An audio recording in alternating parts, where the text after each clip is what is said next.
아멘. 하나님의 장자인 나는 말씀만 대하면 나는 말씀을 읽을 때가 우리 요한복음 15장 9절 말씀을 같이 5번을 읽어보겠습니다. 시작. 아버지께서 나를 사랑하신 것 같이 나도 너희를 사랑하였으니 나의 사랑 안에 거하라. 아버지께서 나를 사랑하신 것 같이 나도 너희를 사랑하였으니 나의 사랑 안에 거하라. 아버지께서 나를 사랑하신 것 같이 나도 너희를 사랑하였으니 나도 사랑 안에 거하라. 아버지께서 나를 사랑하신 것 같이 나도 너희를 사랑하였으니 나의 사랑 안에 거하라. 아버지께서 나를 사랑하신 것 같이 나도 너희를 사랑하였으니 나의 사랑 안에 거하라. 아멘. 나의 사랑 안에 거하라. 사랑 안에 거한다는 것이 무엇인가? 우리가 서로 사랑하기를 원하는데 성경은 우리들에게 사랑하라, 사랑하고 또 사랑해라. 하나님을 사랑하고 이웃을 사랑하고 또 서로를 사랑하라 하고 말씀하시는데 우리가 어떻게 사랑할 수 있는가? 먼저는 아버지께서 나를 사랑하신 것 같이 라고 말씀하시죠. 아버지께서 나를 사랑하셨다는 것은 예수님은 아버지의 사랑을 받고 있었음을 알고 계셨던 분이시죠. 나는 하나님의 사랑을, 아버지의 사랑을 받고 있구나 알고 있었을 뿐만 아니라 그것을 누리고 있었습니다. 그렇기 때문에 그 사랑을 누려본 사람만이, 그 사랑의 풍성함을 알고 있는 사람만이 할 수 있는 이야기를 지금 우리들에게 하고 계시는 겁니다. 우리는 사랑을 잘 모르는 채로 이 땅에 옵니다. 사랑이 무엇인지를 알려면은 우리가 사랑을 체험하기 위해서는 일단은 사랑을 몰라야 하죠. 그래서 육신을 입고 있는 우리는 평생 사랑을 찾아가는 여행을 떠나가는 것입니다. 요한복음 5장 42절 말씀 보니까 다만 하나님을 사랑하는 것이 너희 속에 없음을 알았노라. 이거는 우리들의 본질에 대해서 이야기를 하고 있죠. 내가 하나님을 사랑하고 있었는 줄 알았는데 하나님을 사랑하는 것이 내 속에 없었구나. 이게 인생의 시작입니다. 누구든지 태어나서 부모에게 사랑을 받고 또 친구에게 사랑을 받고 또 결혼해서 배우자에게 사랑을 받고 또 자녀를 낳고 자녀에게 우리가 사랑을 주기도 하지만 또 무한한 사랑을 우리가 받으면서 계속 우리는 이것이 사랑이구나.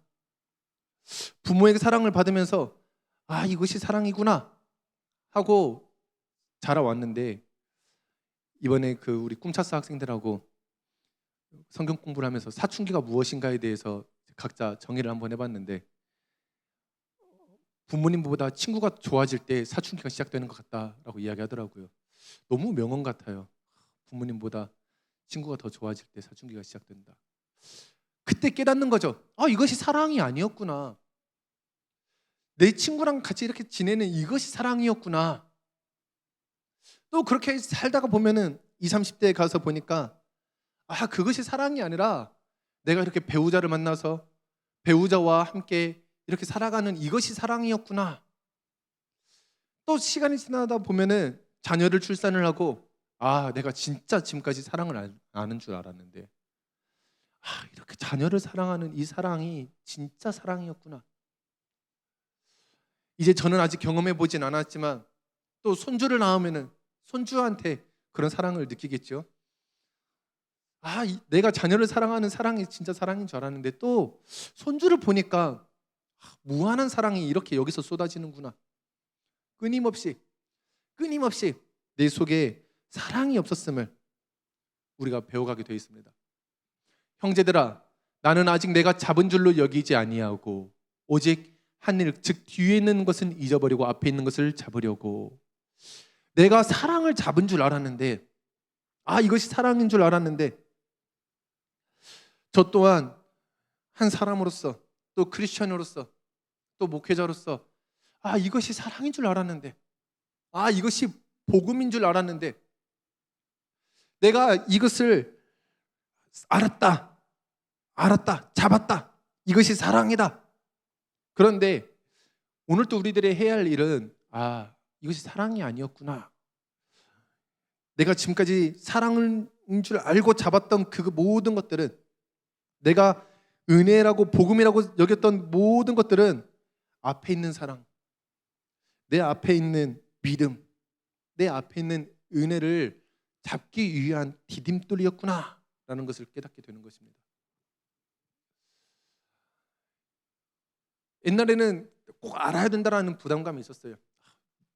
이제 일단은 이제 목사로서 우리 중고등부 학생들이 무언가를 질문할 때에 모르는데? 하면은 이상하잖아요. 나도 모르겠는데. 그런데 그게 얼마나 교만한 건지를 요즘에 계속 느끼고 있어요. 이효령 교수님도 이제 그 마지막 수업에서 뭐라고 말씀하시냐면, 나는 죽을 때까지, 죽는 그 순간까지도 배워갈 것이다. 그렇게 지식인이었고, 그렇게 철학의 끝을 달려갔고, 또 세상 학문의 끝을 달려갔고, 많은 사람들의 논평을 할 수 있을 정도로 그렇게 지식인이었던 분도 마지막까지 나는 알지 못했다. 내가 잡고 있었던 거, 알고 있었다는 것, 그 모든 것들이 이제는 그 앞에 있는 그것을 잡기 위한 디딤돌이었구나 라는 것이었죠. 우리 인간의 한계점을 명확하게 알 수 있는 부분입니다. 내가 잡을 수가 없구나. 내가 잡을 수가 없구나. 내가 사랑을 할 수가 없구나. 내가 사랑인 것일 줄 알았는데 사랑이 아니었구나. 이것이 하나님의 사랑인 줄 알았는데 내 앞에 하나님의 더 큰 사랑이 있었구나. 인간이 이제 빛을, 속도를 알아냈잖아요. 사람의 지식과 사람의 모든 그걸 통해서 어떻게 측량했는지는 알 수 없지만 빛이 1초에 30만 킬로 정도로 이렇게 간다라는 걸 알았을 때에 우리는 배워서 그렇구나 라고 이제 알 수 있는데, 물리학자들은 빛의 속도에 한계가 있다는 것을 깨닫게 된 순간 인간의 지식에는 한계가 있을 수밖에 없겠구나. 빛의 속도가 한계가 있다고? 우주가 팽창하는 속도가 빛의 속도보다 더 빠르다고? 우리는 끝까지 알 수 없겠구나. 블랙홀을 둘러싸고 있는 저 사건의 지평선이 절대로 인간이 도달할 수 없는 지식의 한계라고? 우리는 끝까지 알 수 없겠구나. 그 한계점을 발견했던 그 순간 무릎을 꿇었다고 합니다. 우리는 내가 알고 있다는 이 하나님의 사랑, 나는 하나님의 사랑을 알고 있었다라고 생각했는데 그것이 아니었다는 것이죠. 오늘 또 우리가 잡았던 것을, 생각했던 것을, 믿음을, 복음을, 이것들을 잡은 줄로 여기지 않고, 오늘 또 정말 그 개미가 한 발자국 이렇게 내디디는 그 발걸음만큼이라도 그 앞에 있는 것을 잡기 위한 그 기도의 시간이 된다면은, 우리가 어제 누리지 못하였던, 그리고 인류 역사상 지금까지 한 번도 누리지 못하였던 놀라운 사랑의 풍성함을 우리가 발견해 갈 것이고, 또 우리는 그것에서 만족하지 아니하고 또 한 발자국 한 발자국, 개미의 한 발자국처럼 한 발자국 한 발자국 우리는 그것을 잡으려고 나아가는데 애를 쓰고 있다라는 것이죠. 에베소서 3장 18절에서 19절 말씀은 능히 모든 성도와 함께 지식에 넘치는 그리스도의 사랑을 알고, 우리들의 모든 지식은 다 그리스도의 사랑을 알기 위한 것이다. 우리가 왜 이렇게 열심히 고군분투하면서 수능 1등급을 맞으려고 하는가? 좋은 대학교를 가기 위한 것이 아니라 그 모든 것들은 그리스도의 사랑을 알아가는 것이다. 우리가 모든 지식에 있어서 물리학, 과학, 철학, 인문학, 모든 학문들이, 수학까지도 그리스도의 사랑을 알아가는 발판으로 삼고 있다는 것이다. 그런데 결국에 무엇을 알게 되냐면은 그 넓이와 길이와 높이와 깊이가 어떠함을 깨달아 모든 것은 결국에는 그 끝에 도달할 수 없다는 것입니다. 그 너비의 끝을, 하나님의 사랑의 그 너비의 끝을, 그리스도의 사랑의 그 너비의 끝을 알아가는데 너무 넓구나, 이거 너무 길구나, 이거 너무 높구나, 이거 너무 깊구나,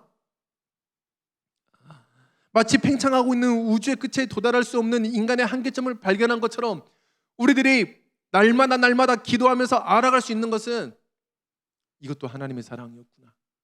이것도 하나님의 사랑이었구나. 그 모든 충만하신 것으로 너에게 충만하게 하시기를 구하노라. 모든 것이 내 삶에 모든 것이 하나님의 사랑으로 충만해 있었구나. 우주에 있는 모든 것들이 하나님의 사랑으로 충만하게 있었구나. 이 하나님의 모든 충만하신 것으로 이제 우리가 이 충만함을 그 끝은 알 수 없고 그 넓이도 알 수 없고 그 높이와 깊이와 그 높이도 알 수 없지만은 모든 것이 하나님의 사랑이었구나 라는 것을 이제 알아가는 것이죠. 내 속에 있는 사랑을 나누는 것이 아니라 하나님의 사랑을 우리가 발견해 갈 때에 우리는 그 사랑 안에 거할 수 있는 것입니다. 그래서 예수님은 아버지께서 나를 사랑하셨음을 알았던 이유가 모든 것이 다 내가 사랑이었구나. 모든 것이 사랑이었음을 알고 있었기 때문이었죠. 믿음으로 말미암아 그리스도께서 너희 마음에 계시게 하시옵고. 그래서 예수님은 우리 마음속에 계십니다. 그리스도는 우리 마음속에 계십니다. 아버지의 사랑을 우리는 알아갈 수 있는 힘이 없었어요. 특히나 예수님이 이 사랑에 대해서 말을 하고 있던 이 시대에는 사랑이라는 의식 자체가 너무나도 희미하던 때 아닙니까? 이제 이렇게 수아가 이렇게 공부를 하는데 저한테 물어봐요. 어떻게 이승만은 그런 부정선거를 할 수가 있었는가? 이승만이 나쁜 사람이었네? 라고 이야기를 해요. 그 사회 공부를 하다가 이제 풀었어요. 그래서 이승만이 나쁜 사람이었네? 그래요. 그런데 이제 제가 얘기해 줄 수 있는 것은 이승만이 나쁘지 않았다. 그때는 그 선거라는 의식의 수준이 그래도 된다는 의식의 수준이 있었다. 그것이 마땅한 시절이 있었다. 지금은 우리가 마땅하다고 생각하는 것들, 부모가 자녀를 혼냈네? 이거 마땅하다고 생각하는데 한 10년 후, 30년 후에 보면은 그때는 부모님이 자녀를 혼냈대 라고 말할 수 있는 시대가 또 올 수도 있을 것이다. 의식의 수준이 발달하고 있기 때문이죠. 예수님의 의식의 그 2000년 전, 그렇다면 2000년 전 그 아무 사랑이라는 의식의 수준이 우리와 같지 않을 때에, 사랑이라는 의식의 수준이 너무나도 가치가 떨어지고 있던 그때에, 불과 100년 전만 하더라도 사랑이 우리가 느끼고 있는 사랑과 우리가 알고 있는 사랑과 같지 않았죠. 그런데 그 2000년 전 그 사랑이라는 것이 너무나도 희미할 때에 예수님은 우리 마음속에 계시면서 하나님의 아버지께서 예수님을 사랑하셨고 그 알고 계셨던 그 사랑을 이제는 나도 너희를 사랑하였으니 라고 말씀하십니다. 우리 마음속에서 끊임없이 사랑을 말씀하고 계시는 거죠. 그래서 너희가 사랑 가운데서 뿌리 박히고 터가 굳어진다고 합니다. 우리가 사랑할 수 있는 것은, 내가 하나님을 사랑할 수 있었던 것은, 내가 모든 사람들을 사랑할 수 있었던 것은 그리스도께서 우리 마음에 계시기 때문이죠.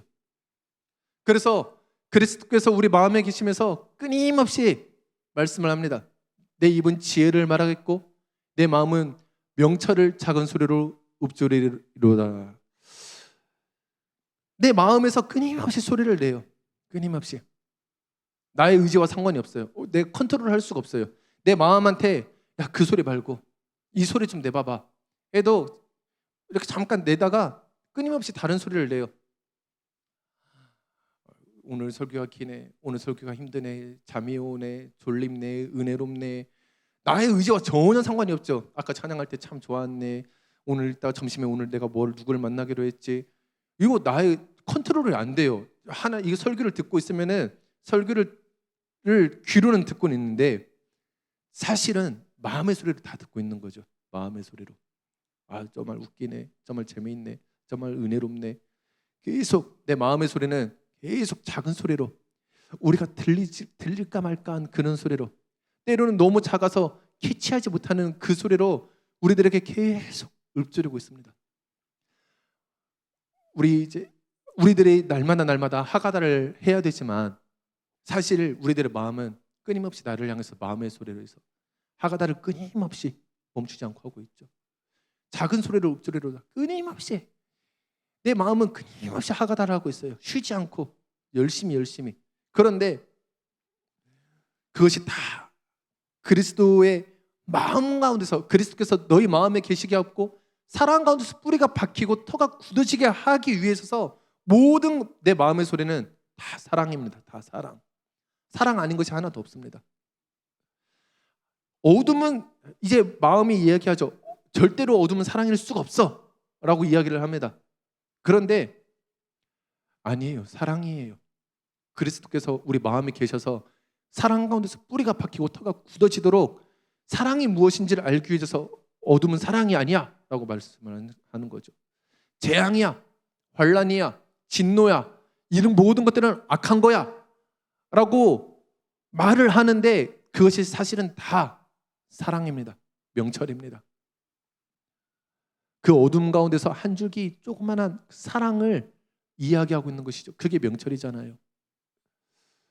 내가 잘지라도 마음은 깨었는데 나의 사랑하는 자의 소리가 들리는구나. 우리들은 피곤해서 계속 잠을 자요. 우리들의 육신은, 내 생각은 잠을 잘지라도 나의 사랑하는 마음은 깨어져서 그 마음 속에서 계속 사랑하는 자의 소리가 들려요. 그리스도의 소리가 계속 들려요. 계속 들려요. 어디에다가 대고 말씀하시면 문을 두드리면서 계속 말씀하세요. 나의 누이, 나의 사랑, 나의 비둘기, 나의 완전한 자야. 문 좀 열어라. 문 좀 열어라. 내가 어둠은, 진노는, 재앙은, 환난은, 가난은, 아픔은, 싸움은 사랑이 아니야 라고 내 인식이 완벽하게 문을 닫고 있어요. 이것은 사랑일 수가 없어. 거기다 대고 계속 문을 두드리시는 거예요. 재앙도 사랑이야. 환난도 사랑이야. 아픔도 사랑이야. 가난도 사랑이야. 능력도 사랑이야. 다 사랑이야. 계속해서 나의 완전한 자야. 문 좀 열어라. 내 생각 속에, 내 인식 속에 내 머리에는 이슬이, 내 머리털에는 밤이 이슬이 가득하였다 하는구나. 그래서 내 머리에 하나님의 말씀의 은혜가 풍성하여지도록, 내 머리털에 밤의 이슬이 가득하여지도록, 그래서 나의 모든 것들이 다 하나님의 은혜의 강물이 되어지도록, 나의 머리가 완벽한 하나님의 이제 뱃속에서부터 우러나왔던 생수의 강이 내 머리까지 차오르도록 끊임없이 쉬지 않고 우리들의 마음에, 우리들의 생각의 문을 두드리고 있다라는 것입니다. 볼지어다 내가 문 밖에 서서 두드리노니. 그래서 나는 이미 마음의 문을 열었는데요, 주님. 나는 이미 주님이 내 안에 거하고 계시잖아요. 마음에 계시죠. 하지만 내 생각 속에도, 내 믿음 위에도 계속해서 오늘 예수님이 두드리고 계십니다. 너의 믿음에 있는 두려움을 이제는 사랑으로 바꾸고자, 내 믿음에 있는 모든 환난과 염려와 걱정을 이제는 그리스도의 평강으로 바꾸고자 끊임없이 오늘도 지금도 내 머릿속에 문을 두드리면서 이제는 그 음성을 들으시길 바랍니다. 마음의 소리, 그 음성, 마음에서 계속 올라오는 그 소리를 잘 듣고 문을 열면 하나님이 이제는 내 생각 속에서도 완벽한, 하나님이 내 믿음 속에서도 완벽한, 내 인식 속에서도 완벽하게 들어오셔서 우리와 먹고 더불어 먹은 놀라운 일을 행하신다는 것이죠. 예수님이 왜 그 믿음과 기도에 대해서 말씀을 하시다가 갑자기 사랑에 대해서 이야기를 하셨는가? 아무리 우리가 믿음을 가지고 있고 아무리 우리가 소망을 가지고 있다 할지라도 결국에는 사랑의 믿음을 올려놓지 않으면 우리는 이 세상에서 사랑을 경험할 수가 없죠. 사랑의 소망이 믿음이 되어져서 그것이 우리들 가운데서 계속 경험되어지도록 하는 것이죠. 선한 사람은 그 쌓은 선에서 선한 것을 내고 악한 사람은 그 쌓은 악에서 악한 것을 내느니라. 이것이 세상의 원리입니다. 우리들의 모든 마음 속에는 선도 악도 없습니다. 그리스도 예수밖에 없습니다. 그것을 우리가 악하다고 말할 수도 없고 그것을 우리가 재앙이라고 말할 수도 없고 혹시 재앙이라 할지라도 그것이 사랑이 아닐 수가 없습니다. 그리스도 예수가 우리 안에서 터가 굳어지도록 우리 마음에 사랑의 뿌리가 깊이 내려지도록 끊임없이 우리들에게 사랑을 말씀하고 있는 것이죠. 그래서 그 모든 것들을 가지고 이제 우리들의 생각과 우리들의 마음의 인식이 사랑이구나. 사랑을 쌓기 시작하면은 우리들의 인식 속에서 사랑을 만들어지기 시작하면은 이제 우리들의 이 세계 가운데에 우리들의 이 물질 세계 가운데에 내놓을 수 있는 것이 사랑밖에 없습니다. 내가 사랑하는 것들이 계속 창조가 되어지는 것이죠. 내가 사랑하는 것들이 계속 만들어져 가는 것입니다. 그래서 내가 원하는 것들로 이 세상이 가득 이루어지게 되는 것이 이 사랑의 비밀인 것입니다. 그래서 나의 사랑 안에 거하라. 나의 사랑 안에 거하라. 아버지께서 나를 사랑하신 것 같이 그 사랑을 오늘 우리들의 마음속에서 우리들에게 베풀어 주시면서 이제는 내 사랑 안에 거하라. 모든 것들을 하나님의 사랑으로 바라보는, 모든 것들 가운데에 하나님의 사랑이 창조되어지는, 우리들이 세상을 바꾸기 전에 우리들의 마음 가운데 있는, 마음에서 날마다 하가다하고 있는 그 사랑의 음성을 들으시는 귀한 하루가 되기를 간절히 소망합니다. 하나님 아버지 감사하고 감사합니다. 하나님,